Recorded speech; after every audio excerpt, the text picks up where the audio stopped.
É, eu já me referi em outro vídeo à definição formal da vida feita pelo Humberto Maturana e pelo Francisco Varela, que me convence bastante de que a vida é uma porção do ambiente delimitada por uma membrana que estipula uma identidade da vida e que essa identidade é discernível porque o conjunto de regras internas que vige no meio interno, ou seja, na parte interior da membrana, embora não seja um conjunto de regras que possa contradizer completamente o conjunto de regras que vige no resto do universo, né, naquilo que é o ambiente externo à identidade. Esse conjunto de regras, ele é um conjunto de regras mais complexo do que aquele conjunto externo. Por duas razões formais ainda. A primeira é que a primeira regra para a vida continuar existindo é manter a membrana. Então a primeira regra interna da vida sempre vai ser mantenha a membrana, mantenha a identidade. O Francisco Maturana e o Humberto Maturana e o Francisco Varela cunharam uma palavra, autopoiese, que seria essa produção da própria identidade. A identidade não é uma coisa fixa, ela é uma coisa que deriva historicamente, ela se modifica, mas ela se modifica mantendo a identidade, ou seja, mantendo uma continuidade desde o início dela própria, né? Desde o início da constituição daquela identidade. Já um biólogo, já ouvi biólogos dizerem assim, a gente tem a mesma ameba o tempo todo, porque como ela se reproduz por cissiparidade, qualquer mudança interna que a ameba sofra é a mesma mudança, é a manutenção de uma certa identidade formada por essa fronteira, que é uma fronteira espacial, uma fronteira física, uma fronteira objetiva, né? Meu irmão estudou membrana, deposição de membrana de célula, eu me lembro de ter lido a tese dele e entendi um monte de coisa legal sobre membrana celular, mas é um outro assunto isso. Aquilo que eu queria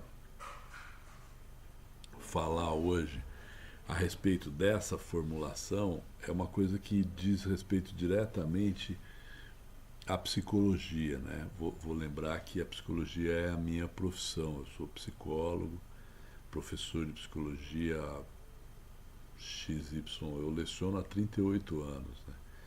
E eu sou psicólogo clínico há pelo menos 32 anos. Ah, se a gente for examinar minha efetividade como psicólogo clínico, 32 anos numa atividade significa que eu devo estar fazendo alguma coisa correta, né? Senão eu já tinha sido varrido do processo, né? Eu sempre trabalhei para mim mesmo, né? Então se eu provavelmente obtenho clientes porque eu devo estar fazendo direito o que eu faço. Mas a observação para a psicologia interessante é o seguinte: se você observar essa definição formal da vida, existe uma outra propriedade que você pode derivar dela dedutivamente, de forma hipotética,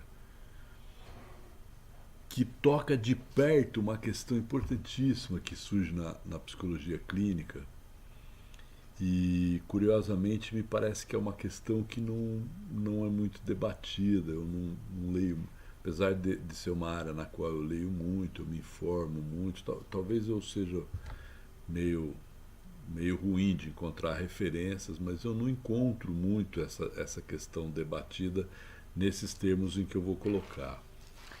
Ah, vamos imaginar psicologicamente, a manutenção da identidade passa a ser uma questão central de qualquer pessoa.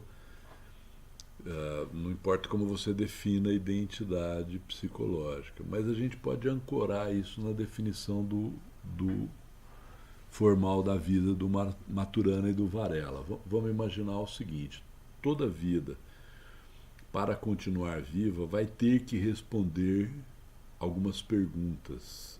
Isso é num aspecto bem abstrato mesmo. Essas perguntas são perguntas que dizem respeito a como é o funcionamento da parte interna da membrana e como é o funcionamento da parte externa da membrana. Usando palavras mais psicológicas, o que é o self, ou a identidade do interior da membrana, que produz a membrana para se manter contido ali dentro, e o que é a ordem, quer dizer, qual é o padrão de funcionamento externo da membrana. Todo ser vivo, para continuar vivo, ele precisa, como ele troca coisas com o ambiente, né? Ele obtém coisas do ambiente que ele usa para se produzir, devolve resíduos, né? Ele é uma máquina de produzir identidade e resíduos, né? Tem uma piadinha que eu não vou falar ela mais ou menos. Eu sou uma máquina de produzir Ari e MP. Porque aquilo que eu como alface, tiro a parte da alface que permite eu produzir o Ari, reproduzir o Ari ou manter o Ari funcionando, e o que sobra eu jogo fora pelo aparelho excretor para servir de esterco aí para o mundo, né? Então essa é uma piada engraçada, mas é até uma coisa interessante. A gente é uma máquina de produzir identidade e esterco, né?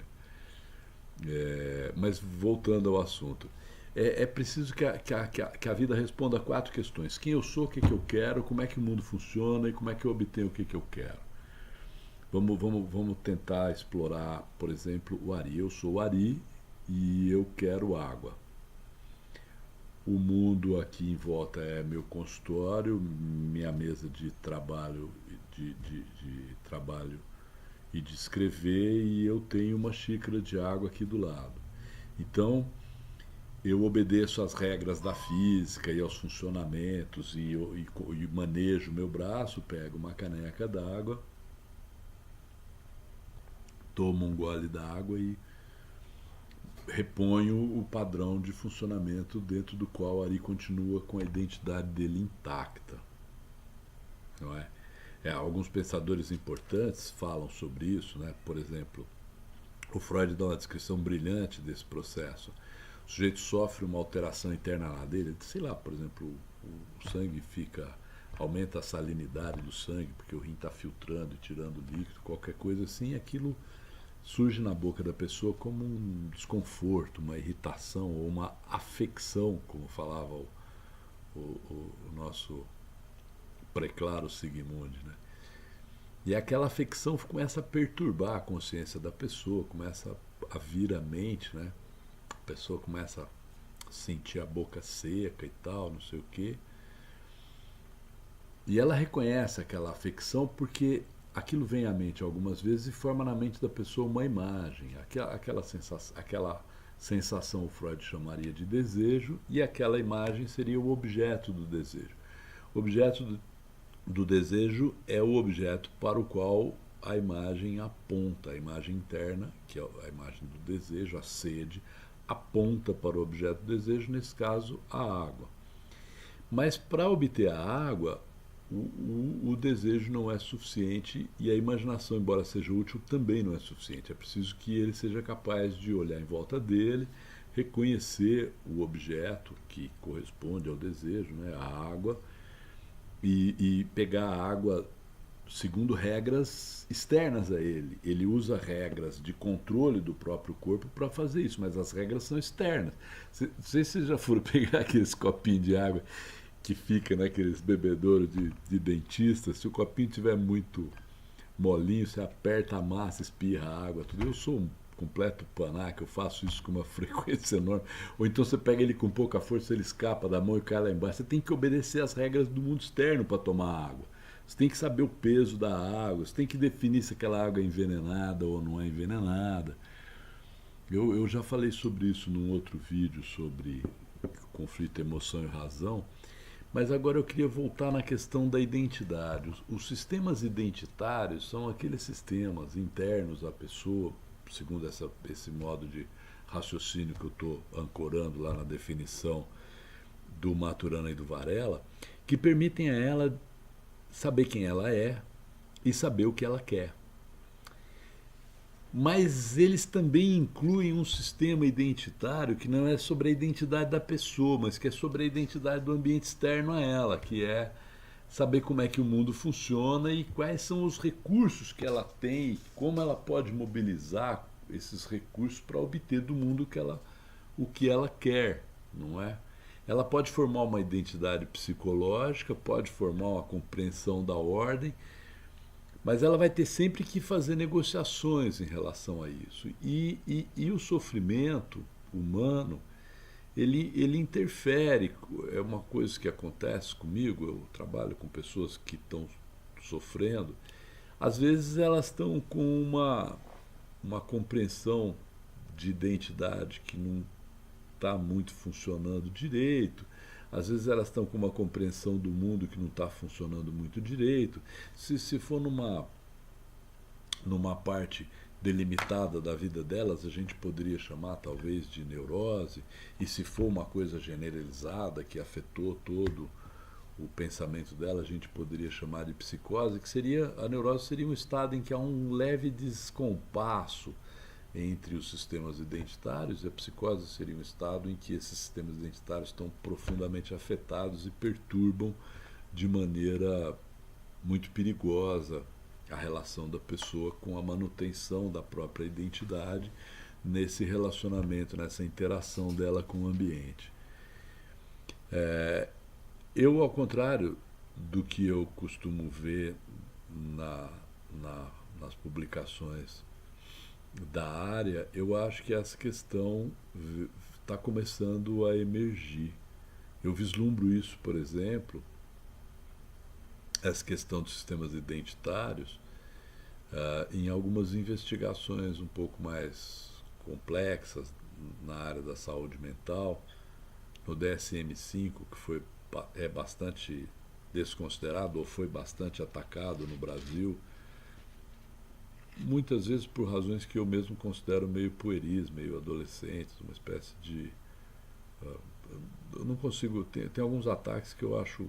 Eu tenho um pouco de preguiça, porque me parecem meio bizarros, tipo assim... Eu quero, sei lá, me parece um pouco de mimimi, mas no DSM-5 tem uma parte do DSM-5 em que você vai investigar essas questões, a forma como o sujeito se relaciona com a própria identidade, a forma como ele se relaciona com as condições concretas em que ele vive, né? E isso tem outras consequências interessantes. Por exemplo, eu sempre falo para quem conversa comigo sobre psicoterapia, né, ou sobre a psicanálise, não a doutrina, a prática, né, que toda terapia é uma terapia de família, porque a identidade da pessoa não é uma identidade contida na pele dela só, é uma identidade que tem aspectos que remontam a práticas culturais, a padrões de relacionamento que ela aprendeu se relacionando com as pessoas que foram primárias na vida dela, a tradição a que ela pertence, a língua que ela aprendeu quando pequena, ou as línguas que ela aprendeu, que são formas específicas de organizar o pensamento para pensar do mundo e tal, pensar sobre o mundo e sobre si mesmo, não é? A identidade, no sentido psicológico, ela é um fenômeno mais complexo do que a identidade numa ameba, obviamente, tá legal?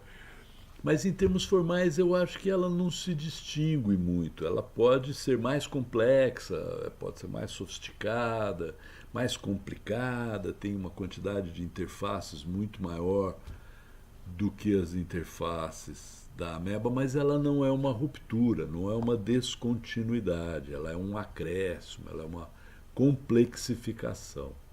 Eu queria pensar um pouco nisso, por isso que eu fiz esse vídeo aí para vocês.